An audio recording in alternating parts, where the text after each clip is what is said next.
ইতিমধ্যে আমি আপনাদেরকে দেখিয়েছি যে আমরা আজকে কক্সবাজার নুনিয়াছড়া ঘাট থেকে এমভি টেকনাফ শিপে করে আমরা সেন্ট মার্টিনের উদ্দেশ্যে যাত্রা করেছি। আপনারা বিভিন্ন সময়ে সোশ্যাল মিডিয়া এবং বিভিন্ন পত্রপত্রিকা টিভি চ্যানেলে দেখেন যে মানুষ কিভাবে যাতায়াত করে। আজকে আমি একটু আপনাদেরকে ভিন্ন জিনিস দেখাবো, সেটি হচ্ছে কিভাবে অপারেটিং করে, এই অপারেটিং সিস্টেমটা এবং কোনটা কি কাজ করে এই বিষয়টা আমি আপনাদেরকে একদম ফ্রন্ট ডেস্ক যেখানে বসে এখানে যে অপারেটর রয়েছে এই পুরো শিপের সেই বিষয়টা আমি আপনাদেরকে একটু ব্যাখ্যা করব। এখানে অনেকগুলো আসলে অজানা ডিভাইস আমরা দেখতে পাচ্ছি, তো কোনটা কি কাজ করে আমরা একে একে একটু জানতে চাইবো ভাইয়ের কাছ থেকে। ভাইয়ের একটু নাম পরিচয়টা বলবেন প্লিজ। আমার নাম হলো রহমান। আচ্ছা, তো কোনটা কি কাজ করে একটু আমাকে একটু যদি বলতেন। এটা হলো বিএসএফ, আমরা যখন শিপের সাথে যোগাযোগ করার জন্য আচ্ছা এই ব্যবস্থাটা করি। আর এটা হলো ইকো সেন্টার, মানে ড্রাপ কত 8 মিটার 9 মিটার প্রায় কাছাকাছি, মানে এখানে 1 ফিটে 3 ফুট 3 ইঞ্চি। আচ্ছা এই হিসেবে মিটার হিসাবে এখানে। আচ্ছা, আর এটা হলো জিপিএস।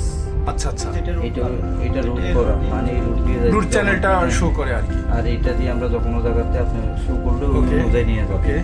আচ্ছা, পানির গভীরতা বোঝার জন্য কোন মেশিনটা? এই মেশিনটা ইকো সেন্টার। আচ্ছা আচ্ছা, এখানে 8 মিটার 9 মিটার প্রায় কাছাকাছি, প্রায় এখানে 40 ফিট। মানে পানির যে সমুদ্র যে একবারে তলদেশ রয়েছে সেই তলদেশের 8 মিটার উপর দিয়ে শিপের ইয়েটা যাচ্ছে, শিপের যে নিচের জায়গাটা। আচ্ছা ওকে, দিলের স্পিড বাড়ানো কমানো। ওকে, আর এটার মধ্যে গিয়ার। এটা কি রাইট হ্যান্ডেল কি স্পিড বাড়ে? হ্যাঁ হ্যাঁ। আচ্ছা, আর লেফট হ্যান্ডেল স্পিড কমে? না, দুইটাই সেম। এটা এখানে দুইটা ইঞ্জিন। ওকে, আর এগুলো হলো ইঞ্জিনের আরপিএম এবং হার্স পাওয়ার। ওকে, এখানে শো করে। এই দুটো হলো ইঞ্জিনের স্পিড। ওকে, আমরা এখানে একটা স্টিয়ারিং এর মতো দেখতে পাচ্ছি। এটা হলো আপনি এটা দিয়ে এত বড় শিপের এতটুকু স্টিয়ারিং? কোনো ব্যাপার না, এটা হাইড্রোলিক। আচ্ছা দেখেন দর্শক, এই যে আমাদের ভাই তিনি আসলে এখানে বসে আছেন, এত বড় একটা শিপ যেখানে তার স্টিয়ারিংটুকু দেখেন একবারে ছোট। এটা হাইড্রোলিক স্টিয়ারিং, হাইড্রোলিকের মতো এটা কাজ করে আসলে খুবই সুন্দরভাবে। এই যে কম্পাসটা, এই কম্পাসটা আসলে এরকম কম্পাস আমি আসলে এর আগে দেখিনি। এর আগে এরকম কম্পাস দেখা হয়নি। যারা হয়তো শিপে যাতায়াত করেছেন দেখেছেন কিনা জানি না, আমি আপনাদেরকে দেখানোর শিপের মধ্যে এগুলোই থাকবে। আচ্ছা, এই জিনিসটা আমরা কি দেখতে পাচ্ছি? এটা হলো রাডার। আচ্ছা, রাডার মানে এখানে আমার হাতের পাশে কি আছে, এই যে এটা হলো কিনার। ওকে, নেগেটিভ হিসেবে দেখা যায়। আর এখানে এটা টলার, এটাই টলার, এটাই টলার।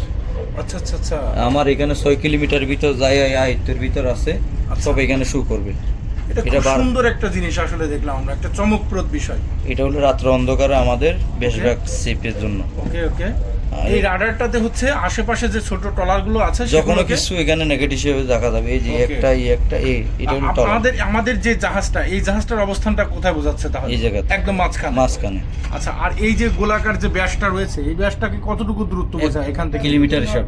কিলোমিটার হিসাবে। জি, okay, thank you so much Abdur Rahman ভাই। আমরা আব্দুর রহমান ভাইয়ের কাছ থেকে জানছিলাম, তিনি আমাদেরকে খুব সুন্দরভাবে বোঝালেন।